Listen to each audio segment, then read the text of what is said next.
So class, now after conveyance allowance we will move forward to medical allowance कि हमारे जो है medical allowance में क्या ट्रीटमेंट होता है, कितने परसेंट टैक्स लगता है. मेडिकल अलाउंस, हॉस्पिटल चार्जेस और medical charges. In case an employee receive free medical treatment or hospitalization or both, the employer or receive reimbursement of the medical expense under the term of employment, whole such benefit will be exempt from tax. अगर तो हमें एक option है कि हम जो है अगर हमें खुदा न खासा कोई बीमारी होगी है तो हम उसका जो है ट्रीटमेंट करवाएं और बाद में एम्प्लॉयर जो है उससे रीइम्बर्स कर देगा, यानी कि डॉक्टर की रसीद देखेगा और हमें वो पैसे वापस कर देगा, तो उस सारी अमाउंट को एग्जाम्प्ट फ्रॉम टैक्स होती है, उसके ऊपर कोई टैक्स नहीं लगता. It is necessary, however, that national tax number of the hospital or clinic is provided and employer also certifies and attests medical or hospital bill कि आपने जिधर से ट्रीटमेंट किया आप उसका नेशनल टैक्स नंबर प्रोवाइड करेंगे और दूसरा आपका एम्प्लॉयर भी चेक करेगा कि ये मेडिकल और हॉस्पिटल बिल ऑथेंटिक है कि नहीं. In case where the above mentioned facilities are not provided for in terms of employment, any medical allowance given by employer will be exempt up to 10% of basic salary. अब उसने कहा है कि अगर ऐसा केस नहीं है, वो उसको रीइम्बर्समेंट नहीं करता कि अगर वो बीमार होगा तो ही उसको रीइम्बर्स होगा, अदरवाइज़ नहीं होगा. तो अगर वो उसकी जगह उसको मेडिकल अलाउंस दे देता है, एम्प्लॉयमेंट सैलरी के साथ उसको मेडिकल अलाउंस मिल जाता है पर मंथ, तो उसका जो है वो 10% ऑफ बेसिक सैलरी टैक्स में से एग्जेम्पशन होती है. इलिस्ट्रेशन नंबर 13 है हमारे पास. मिस्टर अफसर annual salary is, illustration number 13, mister अफसर एनुअल सैलरी इज़ 2,40,000, यानी कि बेसिक सैलरी कितनी है per year 2,40,000. His employer also provide him medical allowance of 5,000 per month. उसके एम्प्लॉयर ने उसको 5,000 पर मंथ उसे मेडिकल अलाउंस भी दिए. 5,000 मल्टीप्लाई बाई 12 कितना हो गया एक साल का? 60,000. ठीक है. अब इस 60,000 में से 10% जो है एग्जाम्प्ट होता है, तो 60,000 का 10% एग्जाम्प्ट होता है. 10% कितना होगा इसका? 24,000. तो 60 में से 24, क्योंकि इसकी 10% एग्जाम्प्ट होता है, उसके ऊपर टैक्स नहीं लगता, तो 60 में से 24 निकाले तो 36,000 हमारा टैक्सेबल इनकम में लॉन्च जाएगा. तो टोटल टैक्सेबल इनकम कितनी होगी हमारी? 2,40,000 प्लस 36,000 इज इक्वल्स टू 2,76,000 होगी मिस्टर अफसर की annual taxable income. Following in the summary of tax rules recording environment. Actual अच्छा, ये होगा हमारा मेडिकल अलाउंस. इसके बाद हमारी फोर्थ हेडिंग आती है इंटरटेनमेंट अलाउंस. इंटरटेनमेंट अलाउंस में क्या है? Following the summary of tax rules regarding entertainment. Actual entertainment expenditure incurred by employee for entertainment on the behalf of organization and then reimbursed to him are also not taxable. कि उसे मतलब कहते हैं कि आप कहीं अगर ट्रैवलिंग कर रहे हैं और आप उसकी पैसे, मतलब आप इंटरटेनमेंट के लिए कहीं ट्रैवलिंग कर रहे हैं और उसके पैसे आप जो है क्लेम दे रहे हैं, क्लेम फॉर्म दे रहे हैं, उसके पैसे रीइम्बर्स हो रहे हैं, तो आपकी वो अमाउंट टैक्सेबल नहीं है. And if any employee is provided for free tea, coffee, etc. at office premises during the course of his work, nothing will be added in total income. और अगर उसको अपने ऑफिशियल टाइम के दौरान office की तरफ से फ्री टी मिलती है, कॉफ़ी मिलती है, लंच मिलता है, तो वो उसकी इन टैक्सेबल इनकम में एडिड नहीं है, उसको हम कंसीडर नहीं करेंगे. फ्री और subsidised food provided to an employee for a hotel और रेस्टोरेंट ड्यूरिंग ड्यूटी आवर्स. तो ड्यूटी आवर्स के अंदर अगर उसको किसी होटल में उसको रियायत मिल जाती है, सब्सिडी मिल जाती है, वो भी उसकी उसमें ऐड नहीं होता. In the remaining cases, in 3 cases के अलावा entire amount of entertainment allowance received by employee will be added in taxable income. जितनी भी एंटायर आपका एंटरटेनमेंट अलाउंट है वो सारा का सारा आपका टैक्सेबल इनकम में जाएगा. अब 3 चीज़ें कौन सी थी? ऑफिस में चाय, कॉफ़ी, बिस्किट मिल रहा है तो उसको आप नहीं ऐड करेंगे. ऑफिस की तरफ से ऑफिशियल आवर्स में किसी रेस्टोरेंट में सब्सिडी कहीं रियायत मिल रही है तो आप नहीं करेंगे। अगर आपको एंटरटेनमेंट एक्सपेंडिचर मिल रहा है और आप उसको यूज़ करते हैं और बाद में रीइंबर्स के लिए क्लेम करते हैं तो वो भी आपका टैक्सेबल इनकम में नहीं जाएगा, बाकी सारा आपका किस में चला जाएगा। उसके अलावा इन 3 चीज़ों के अलावा आपकी जितनी भी अमाउंट होगी वो आपकी टैक्सेबल इनकम में जाएगी। अच्छा, इसके बाद है, इसके साथ रेलिवेंट कोई इन्होंने इलस्ट्रेशन नहीं दी हुई। नेक्स्ट हेडिंग है हमारी loan to employee. When a loan is made on or after first day of July 2012 by an employer to an employee and either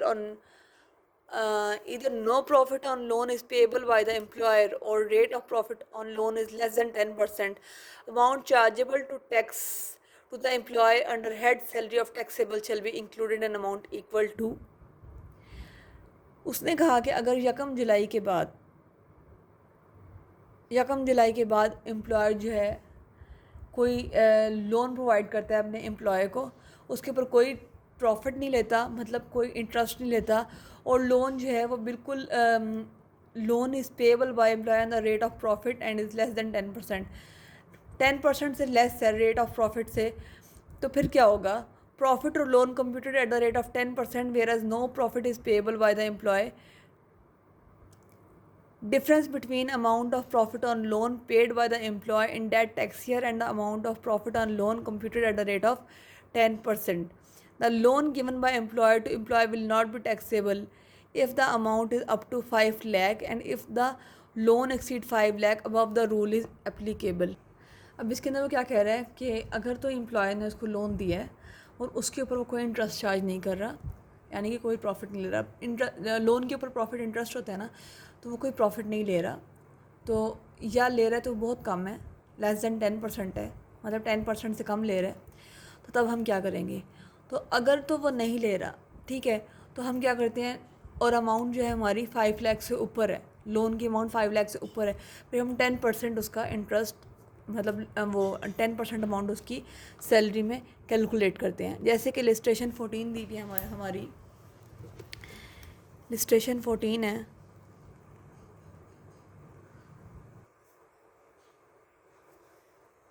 mister Mohammad Sarwar is receiving a monthly salary of 80,000, ठीक है, basic salary उसको कितनी मिल रही है? 80,000 per month, multiply by 12, 9,60,000। He received an interest-free loan from his employer in 2014 amounting to 7 lakh। 7 lakh मिला interest free loan, यानी कि उसके ऊपर कोई प्रॉफिट नहीं था, कोई प्रॉफिट वो नहीं अर्न कर रहा था एम्प्लॉय, और ये अमाउंट कितनी है? 5 लाख से ऊपर है, तो इसकी कितनी अमाउंट जाएगी टैक्सेबल इनकम में? 7 लाख का 10%। 7 लाख का 10% कितना हो गया? 70,000। तो 9,60,000 प्लस 70,000 कितना आ गया? 10,30,000। क्योंकि उसने कहा था कि मिस्टर सर्वर को उसने लोन दिया है उसके एम्प्लॉयर ने, और वो इंटरेस्ट फ्री लोन है, उसके ऊपर कोई वो प्रॉफिट नहीं अर्न कर रहा, इंटरेस्ट नहीं पे कर रहा, तो वो, और दूसरा है 5 लाख से ऊपर है, अगर 5 लाख से ऊपर हो, इंटरेस्ट फ्री लोन हो, या फिर इंटरेस्ट 10% से कम हो, तो हम क्या करते हैं? प्रॉफिट ऑन लोन में ये 10% अमाउंट लेते हैं, वो हमारी टैक्सेबल इनकम में जाती है। इसके बाद है हमारे पास स्पेशल अलाउंस। स्पेशल अलाउंस क्या होता है कि आपने कोई भी पर्सनल एक्सपेंसेस को मीट करने के लिए एम्प्लॉयर ने आपको दिया हुआ है, तो वो टोटली और कम्प्लीटली कोई भी स्पेशल अलाउंस है वो हमारा एग्जेम्प्ट फ्रॉम टैक्स है। इसके बाद आए थे हमारे पास प्रोविडेंट फंड्स। प्रोविडेंट फंड्स क्या होते हैं कि हम जो है कुछ कंट्रीब्यूशन हम कर रहे हैं और कुछ कंट्रीब्यूशन हमारा एम्प्लॉयर कर रहा है, और उसको जो है हम आफ्टर हमारे रिटायरमेंट हमें अमाउंट मिलती है, तो हमारा प्रोविडेंट फंड जनरेट हो रहा होता है। तो प्रोविडेंट फंड्स क्या होते हैं कि एम्प्लॉयर भी कंट्रीब्यूट करते हैं, आप कहीं जॉब कर रहे हैं तो एम्प्लॉयर भी कंट्रीब्यूट करता है, और एम्प्लॉय की भी सैलरी पर मंथ डिडक्शन होती है, और हम उसको जो है ऐड कर लेते हैं, किसी इन्वेस्ट कर देते हैं हम नॉन प्रॉफिटेबल सिक्योरिटीज़ में, और उसके अंदर हम वहाँ से हमें इन्वेस्टमेंट से प्रॉफिटेबल सिक्योरिटीज़ में, और जब हमें प्रॉफिट आता है तो फिर वो हम उसको आफ्टर रिटायरमेंट जो है वो एम्प्लॉयर को पैसे मिल जाते हैं जो उसके बेनिफिट होते हैं, या इन केस अगर कोई एम्प्लॉय की डेथ हो गई है तो उसकी फैमिली को मिल जाता है।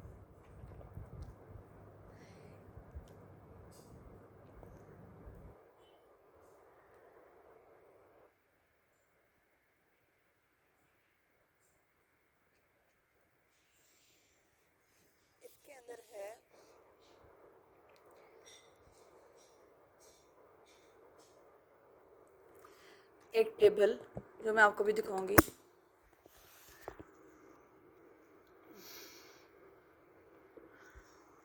जो आपको अब दिखा रहा है वर्किंग ऑफ प्रोविडेंट फंड्स, कि ये आइटम है, अगर ये पहला है item employee government provident fund है, एम्प्लॉय की कंट्रीब्यूशन है इंक्लूडेड इन टैक्सेबल इनकम, और एम्प्लॉयर की कंट्रीब्यूशन है यानी कि गवर्नमेंट है वो not included in taxable income, interest credit not included, receipt of accumulated balance not included. और अगर प्राइवेट फर्म है और उसने अपने प्रोविडेंट फंड को रिकग्नाइज कराया हुआ तो वो हमारा रिकग्नाइज प्रोविडेंट फंड, उसके अंदर employee contribution is included in taxable income, employer contribution not included lesser of 10% of salary और 1 लाख, यानी कि एम्प्लॉयर की कंट्रीब्यूशन इंक्लूडेड नहीं होती लेस अगर वो उसकी सैलरी का 10% से लेस हो और 1 लाख से लेस हो। In case it exceeds the amount access will be included. अगर 1 लाख से कम है या फिर सैलरी का 10% से कम है तो फिर वो इंक्लूडेड नहीं होती, अदरवाइज इंक्लूडेड होती है। और interest credit not included if the rate is up to 16%। 16% तक रेट होता है इंक्लूडेड नहीं होता है, and the amount is less then 1/3 of salary, और सैलरी के 1/3 से कम हो तब भी इंक्लूडेड नहीं होता, otherwise it is included.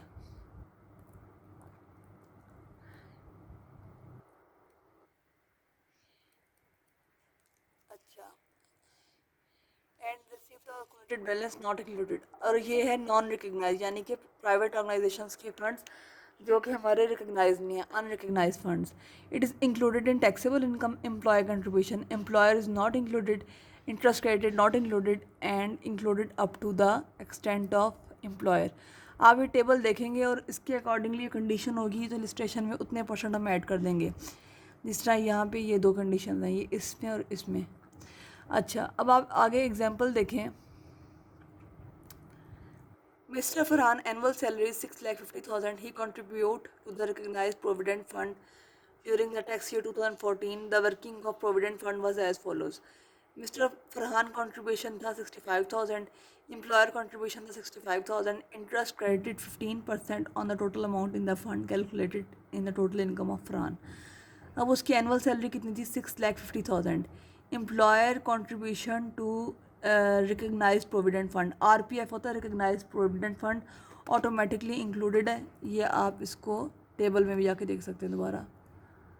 Recognise provident fund का कॉलम ये है, इंक्लूडेड इन टैक्सेबल इनकम, यानी कि वो टैक्सेबल इनकम में ऐड होता है। ठीक है, तो ये हमने एम्प्लॉय की कॉन्ट्रीब्यूशन को ये इधर लिख दिया 65,000। एम्प्लॉयर कॉन्ट्रीब्यूशन कितनी है? Not be employer contribution. अब आप ये देखें, अगर आप यहाँ पे ही देख लें, not included if the rate of interest is up to 16%, 16% तक उसे इंक्लूड नहीं करेंगे और या 1/3 ऑफ सैलरी से कम होगी। तो यहाँ पे हमारे पास उसे इंटरेस्ट रेट कितना दिया हुआ है? 15% दिया हुआ है। ठीक है, तो इसको हम इंक्लूड नहीं करेंगे, यानी कि ये पहले से इंक्लूडेड होता है, इसको भी हम इधर नहीं लेके जाएंगे टैक्सेबल इनकम में। और ये 15% तक है, यानी कि हमारी 16% से लेस है, 16% से ग्रेटर होता या फिर सैलरी का 10% से ग्रेटर होता फिर ये जाता। तो ये भी कम है, यानी कि 16% से कम है और सैलरी की भी 1/3 से कम है, तो ये भी आगे हम नहीं लेके जाएंगे। इंटरेस्ट क्रेडिट की आगे भी कंडीशन थी, not to be included because amount is less than 1/3 of salary, तो ये भी नहीं जाएगा, यानी कि टैक्सेबल इनकम सिर्फ इसकी बेसिक सैलरी होगी। अगर ये 16% से ग्रेटर होता तो तब ये अमाउंट इधर जाती, ये वाली फिर भी नहीं जाती क्योंकि ये ऑलरेडी इंक्लूडेड थी।